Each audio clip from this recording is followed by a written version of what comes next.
कोई रातों की नींद चैन उड़ाकर बैठा है, कोई आईने से नजरें मिलाकर बैठा है, जिसे जाना है सफलता के शिखर पर, वो भविष्य के लिए योजना बनाए बैठा है। तो दोस्तों, अगर आप एमपीपीएससी प्रारंभिक परीक्षा देने वाले हैं और उसकी तैयारी कर रहे हैं तो ये आज का वीडियो आपके लिए बहुत लाभदायक होने वाला है। सबसे पहले मैं गुलाब ठाकुर आपका स्वागत करता हूं।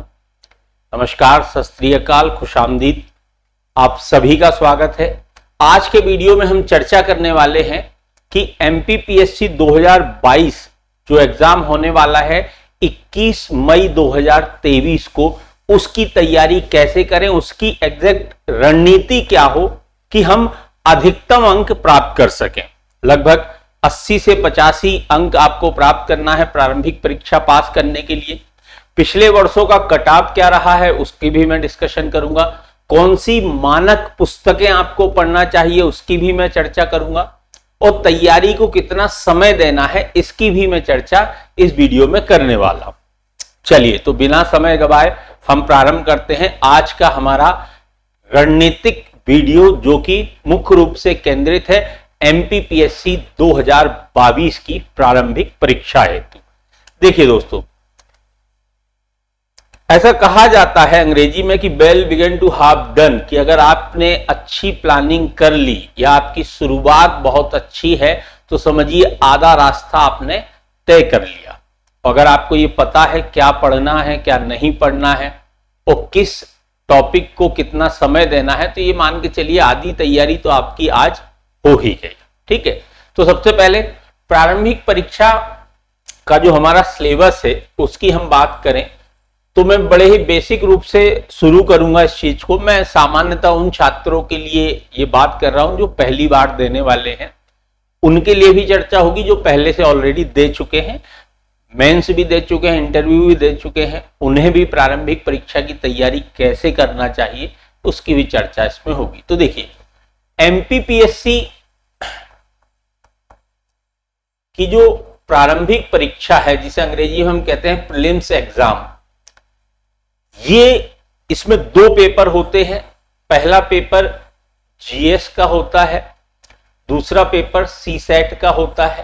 ठीक है, ये जो जीएस का पेपर होता है इसमें 100 प्रश्न आते हैं और इसी के आधार पर आपका रिजल्ट बनता है, यानी आप चयनित होंगे या नहीं होंगे ये डिसाइड कौन सा पेपर करता है, जीएस फर्स्ट पेपर।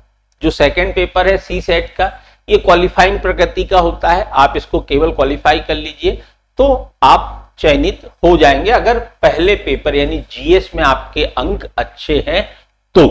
ठीक है, तो देखिए, पहला पेपर जो है प्रथम प्रश्न पत्र सामान्य अध्ययन का, इसको कुल 10 यूनिट में बांटा गया है। 10 यूनिट है ना, इसलिए सामान्यतः मैं शब्द का प्रयोग कर रहा हूं, हर यूनिट से लगभग 10 प्रश्न आने की संभावना है। ठीक है, लेकिन एमपी जो है आपका मध्य प्रदेश है, इसको 3 यूनिट में डिवाइड किया गया है। ठीक है, जैसे कि मध्य प्रदेश का भूगोल, ठीक है, मध्य प्रदेश का इतिहास, संस्कृति और साहित्य, ठीक है, और साथ साथ राज्य की संवैधानिक व्यवस्था, राज्य की अर्थव्यवस्था। तो इस रूप से सर्वाधिक अगर वेटेज किसी का रहेगा तो वो मध्य प्रदेश का रहेगा। ठीक, इसलिए ध्यान रखिएगा, मैं जो कह रहा हूं कि 10-10 प्रश्न प्रति यूनिट से बनने की संभावना है, तो यही मान के चलिएगा कि आपको हर यूनिट से लगभग 10 प्रश्न आना है। ठीक है, पहली यूनिट जो है आपकी मध्य प्रदेश का इतिहास, संस्कृति और साहित्य। ठीक है, इसमें आपसे पूछा जाता है, पुस्तकों के रचयिताओं के नाम पूछे जाते हैं, कौन सा किला किसने बनवाया, ठीक है, कौन सा मेला कहां लगता है, इस प्रकार के प्रश्न इस यूनिट से आते हैं। दूसरा है भारत का इतिहास, दूसरी यूनिट है भारत के इतिहास की। इसमें आपका प्राचीन भारत का इतिहास, मध्य भारत का इतिहास और आधुनिक भारत का इतिहास पूछा जाता है। ठीक है, साथ साथ हम पुस्तकों की भी चर्चा करते जाते हैं। तो अगर मैं मध्य प्रदेश पहली यूनिट की पुस्तक की अगर बात करूं तो इसके लिए आप हिंदी ग्रंथ अकादमी की पुस्तक ले सकते हैं। साथ साथ आप पुणेकर प्रकाशन की पुस्तक ले सकते हैं ऑब्जेक्टिव लगाने के लिए, और महावीर पब्लिकेशन की भी आप ले सकते हैं ऑब्जेक्टिव लगाने के लिए। ये बड़ी ही लाभदायक आपके लिए रहेगी। और ये जो 3 यूनिट है मध्य प्रदेश से रिलेटेड, ये पुस्तकें ये तीनों यूनिट को कवर कर लेंगी। ठीक है। दूसरी यूनिट जैसा कि मैंने बताया भारत का इतिहास, तो इसके लिए आप कीजिए 6ठी कक्षा से लेकर 12वीं कक्षा की जो एनसीईआरटी की जो पुस्तकें होती हैं इतिहास से संबंधित, आप उनको ले लीजिए, ये बड़ी ही लाभदायक रहेंगी। साथ ही आधुनिक भारत के इतिहास के लिए आप स्पेक्ट्रम की पुस्तक ले सकते हैं। और मुझे लगता है कि अगर आप ये 6ठी से 12वीं की एनसीईआरटी ले लेते हैं और स्पेक्ट्रम की पुस्तक ले लेते हैं तो इतिहास से आपका कोई भी प्रश्न बाहर नहीं जाएगा। ठीक है। आगे बढ़ते हैं। तीसरी यूनिट मध्य प्रदेश का भूगोल ही है, जो कि मैं बता चुका हूं कौन सी पुस्तक लेना है आपको। फिर है भारत एवं विश्व का भूगोल। ठीक। भारत एवं विश्व के भूगोल के लिए आपको फिर वही 6ठी कक्षा से लेकर 12वीं कक्षा तक की एनसीईआरटी की पुस्तकें आप ले लीजिए, उनको अच्छे से पढ़ डालिए, बेहतर तरीके से एक रट्टा मार दीजिए। साथ ही माजिद हुसैन सर की एक पुस्तक आती है ज्योग्राफी से रिलेटेड, उसको अगर आप पढ़ते हैं, ठीक है, और एक एटलस जरूर ले लीजिएगा। एटलस लेने से आप क्या करेंगे, जो ज्योग्राफी है वो आसानी से आपको याद हो जाएगी, मैपिंग वगैरह इन सारे माध्यम से बहुत अच्छे से ज्योग्राफी याद हो जाएगी। ठीक है। तो ये इससे आपका ज्योग्राफी वाला पोर्शन कवर हो जाएगा। राज्य की संवैधानिक व्यवस्था और अर्थव्यवस्था के लिए मैंने जो पुस्तकें मध्य प्रदेश की बताई हैं वहीं से कवर हो जाएगा, उसके लिए अलग से करने की आवश्यकता नहीं पड़ेगी। ठीक। फिर आ जाती है 6th यूनिट भारत का संविधान, शासन प्रणाली एवं अर्थव्यवस्था। तो भारत के संविधान के लिए लगभग सभी शिक्षक आपको लक्ष्मीकांत के लिए मार्गदर्शित करते हैं, पर मैं कहूंगा लक्ष्मीकांत से बेहतर रहेगी डीडी बसु की पुस्तक, क्योंकि प्रश्न किस पुस्तक से आ रहे हैं ये बड़ा महत्वपूर्ण है। और पिछले 2-3 वर्षों के जो पीएससी के प्रश्न हैं वो डीडी बसु पुस्तक से एज इट इज उठ रहे हैं। उदाहरण के लिए एक प्रश्न आया था, अनुच्छेद 24 की प्रकृति कैसी है। अब अनुच्छेद 24 तो जो भी पीएससी की एग्जाम देने जा रहा है सबने पढ़ा है, पर उसकी प्रकृति, नेचर कैसा है, बड़ा ही सिंपल था। उसमें पूछा था अत्यांतिक है, अत्यांतिक नहीं है, ना तो अत्यांतिक है ना ही ये, मतलब सिंपल सा था। अगर आपने डीडी बसु पुस्तक में अनुच्छेद 24 खोला तो सीधा आपको एक पैराग्राफ के ऊपर लाइन ही मिल जाती है कि अनुच्छेद 24 जो है वो अत्यांतिक प्रकृति का है, एब्सोल्यूट है। अब आप एग्जाम में जाएं तो बड़ी आसानी से वहां हल कर सकते हैं, इस बात का विशेष ध्यान रखिएगा। तो डीडी बसु की पुस्तक से जब आप पढ़ेंगे, अच्छा उसको पूरा समझना आप जरूरी नहीं है, आप अगर मोटा मोटी भी उसको पढ़ लेते हैं तो प्रारंभिक परीक्षा के संविधान से रिलेटेड सारे प्रश्न आपको उसमें कवर हो जाएंगे। और मैं बहुत जल्दी एक वीडियो लाने वाला हूं, एक वीडियो सीरीज लाने वाला हूं जिसमें पूरा पॉलिटी आपको फ्री में यूट्यूब चैनल पर ही मिलेगा। मेरे यूट्यूब चैनल पर पूरा पॉलिटी आपको शुरू से लेकर एंड तक का, साथ ही जो यूनिट 10 है जिसमें विभिन्न आयोग हैं, संवैधानिक आयोग, विधिक आयोग, ये सारे आयोग भी मैं आपको फ्री ऑफ कॉस्ट पढ़ाने वाला हूं, ये ध्यान रखिएगा, है ना। आगे अगर बात करें तो विज्ञान एवं पर्यावरण 7वीं यूनिट है। विज्ञान एवं पर्यावरण के लिए मेरे दोस्तों 6ठी कक्षा से लेकर 10वीं कक्षा तक, ये ध्यान रखिएगा, कहां से कहां तक की, 6th क्लास से लेकर 10th क्लास तक की एनसीईआरटी की पुस्तकें आपको लेना है, 6ठी से लेकर 10वीं तक की, ये ध्यान रखिएगा। साथ ही विज्ञान के लिए आप घटना चक्र प्रकाशन की एक पुस्तक आती है, उस पुस्तक को आप ले सकते हैं। इससे आपका पूरा जो विज्ञान एवं पर्यावरण का पोर्शन है वो कवर हो जाएगा। पर इसमें क्या होता है, जो पर्यावरण वाला पोर्शन है वो करंट से रिलेटेड होके पूछा जाता है, तो आगे हम चर्चा करेंगे कि करंट के लिए क्या पढ़ना है, वो भी मैं आपको बताऊंगा। तो वो यहां से ये जो पर्यावरण करंट का आएगा वो वहां से कवर हो जाएगा। ठीक है दोस्तों, चलिए आगे बढ़ते हैं। तो देखिए 8वीं यूनिट वही है, अंतरराष्ट्रीय और राष्ट्रीय समसामयिकी घटनाएं। तो फिर मैं कहूंगा अलग अलग टीचर अलग अलग मार्गदर्शित करते हैं, पर मैं मेरे अनुभव से बता रहा हूं, 6 से 8 इंटरव्यू में दे के बैठा हूं, उसके आधार पर जो मैंने मेरी तैयारी के लिए एनालिसिस किया था, और इसीलिए ईश्वर की दया से कभी प्रारंभिक परीक्षा में फेल होने का अवसर मुझे प्राप्त नहीं हुआ, है ना। तो राष्ट्रीय और अंतरराष्ट्रीय घटनाओं के लिए आप सबसे पहले तो एक मंथली मैगजीन लें जिसका नाम है प्रतियोगिता दर्पण। भटकने की आवश्यकता नहीं है, क्योंकि प्रश्न जहां से आते हैं हमें उस पुस्तक को उठाना है, ये ध्यान रखिएगा। मैं हमेशा कहता हूं कि तैयारी सिलेक्शन लेने के लिए कीजिए, तैयारी बुद्धिमान या टीचर बनने के लिए मत कीजिए। सिलेक्शन लीजिए, काम खत्म, है ना। तो आपको क्या करना है, प्रतियोगिता दर्पण का जो मासिक अंक आता है, मंथली जो एडिशन आता है वो आप ले लीजिए, प्लस घटना चक्र का जो वार्षिक अंक आता है उसको आप ले लीजिए, और एक भारत 2023 के नाम से भारत सरकार के द्वारा एक पुस्तक निकाली जाती है जो हर साल निकाली जाती है, आप उसको ले लीजिए। तो उसमें आपको मानक डेटा मिल जाएंगे, तो आपको कहीं कंफ्यूज होने की स्थिति नहीं बनेगी।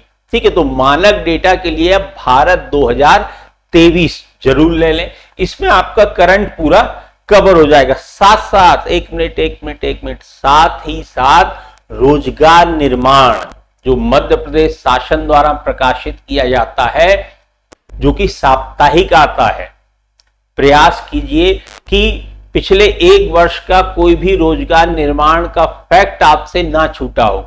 अगर इतना आपने कर लिया तो करंट आपकी मुट्ठी में है ना। कर लो दुनिया मुट्ठी में, तो करंट आपकी मुट्ठी में है। जो भी उससे 10 से 15 क्वेश्चन आते हैं वो आप आसानी से बहुत इजी गोइंग वे में कर सकते हैं। ठीक है, अगला है सूचना एवं संचार प्रौद्योगिकी।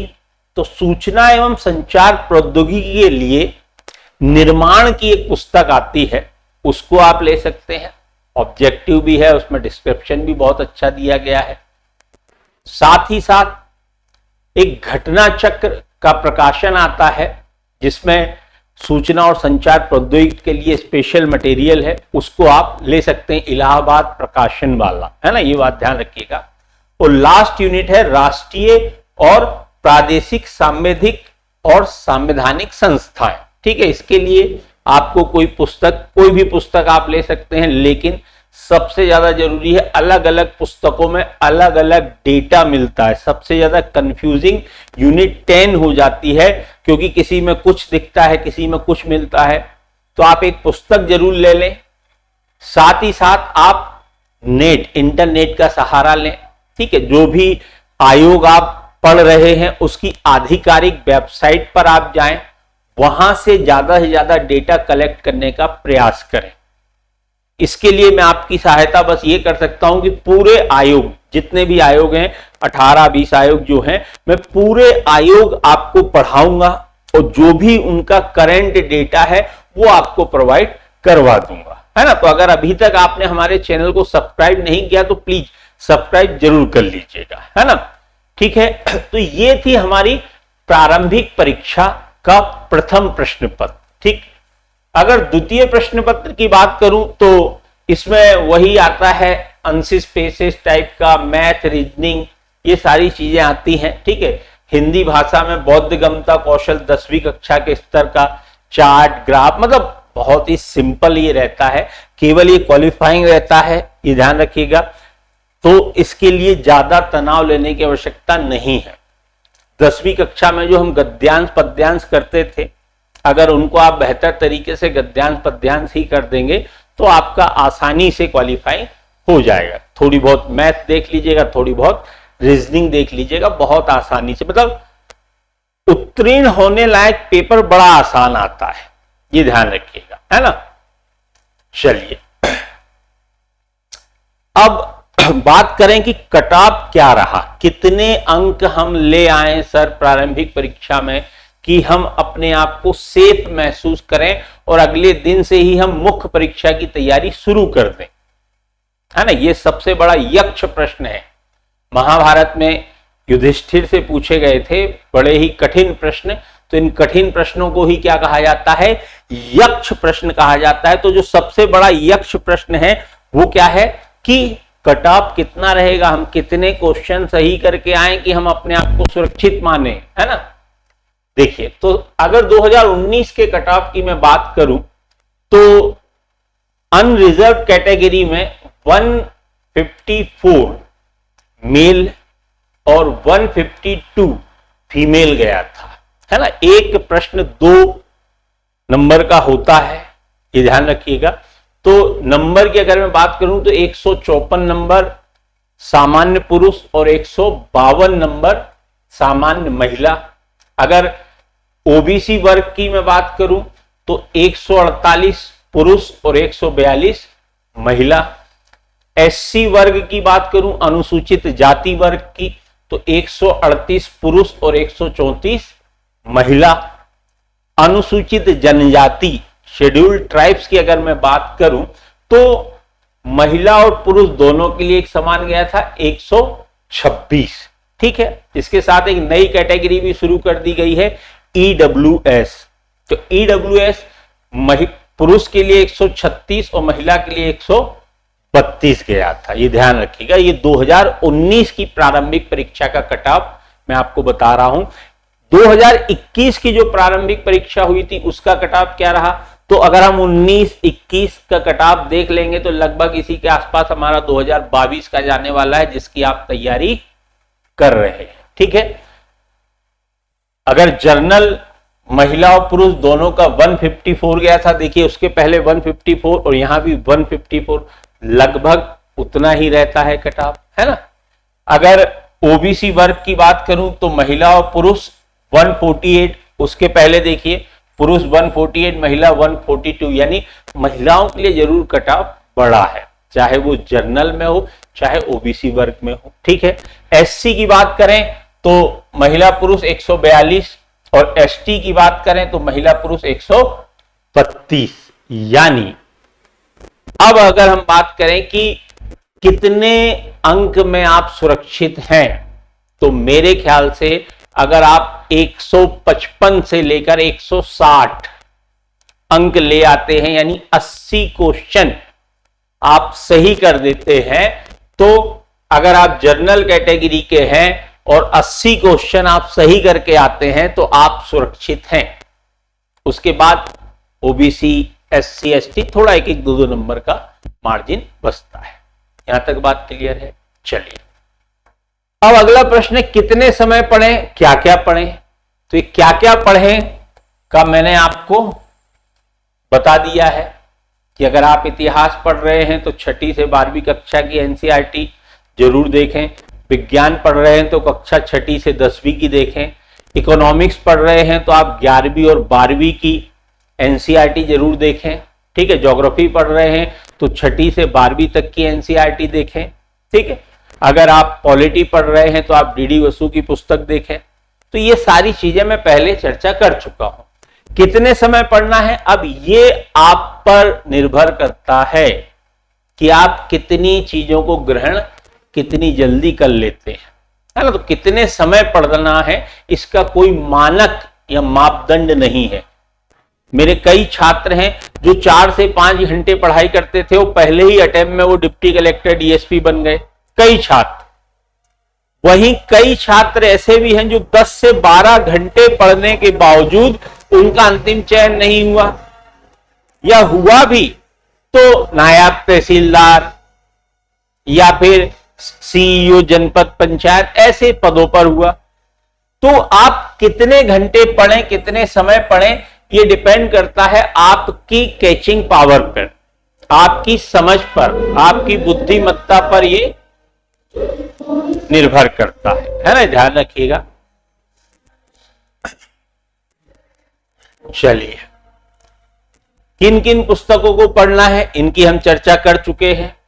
तो इस बात का ध्यान रखिएगा कि ये जो मैंने रणनीति आपको बताई है, इस रणनीति को अगर आप फॉलो करते हैं तो मुझे लगता है कि आप 80 से अधिक अंक बहुत आसानी से प्राप्त कर सकते हैं, है ना। साथ ही आप अधिक से अधिक टेस्ट दीजिए, एमसीक्यू लगाइए, ज्यादा से ज्यादा प्रारंभिक परीक्षा के टेस्ट दीजिए, प्रश्न लगाइए। अगर आप ज्यादा से ज्यादा प्रश्नों को हल करते हैं तो आपका जो डाउट्स हैं वो क्लियर होते हैं, आपके डेटा मजबूत होते हैं। तो अधिक से अधिक एमसीक्यू लगाने का आप प्रयास कीजिए, जितने ज्यादा से ज्यादा आप हर यूनिट की, जैसे 10 यूनिट है हमारी प्रारंभिक परीक्षा पहले पेपर की, तो आप ये पूरी 10 यूनिट के ज्यादा से ज्यादा एमसीक्यू लगाने का आप प्रयास कीजिए। मुझे लगता है कि अगर आप ये रणनीति फॉलो करते हैं तो बड़े आसानी से आप 80 से 85 क्वेश्चन एग्जाम में हल करके आ सकते हैं, है ना। इसी के साथ साथ एक लास्ट शेयर के साथ मैं अपनी बात को विराम दूंगा। चाहे लाख मुश्किलें आ जाएं, चाहे लाख मुश्किलें आ जाएं, तुम अपने सफर को मत थामना, हर हाल में तुमको सफलता मिलेगी। तुम्हारी सफलता के लिए मेरी शुभकामना। धन्यवाद।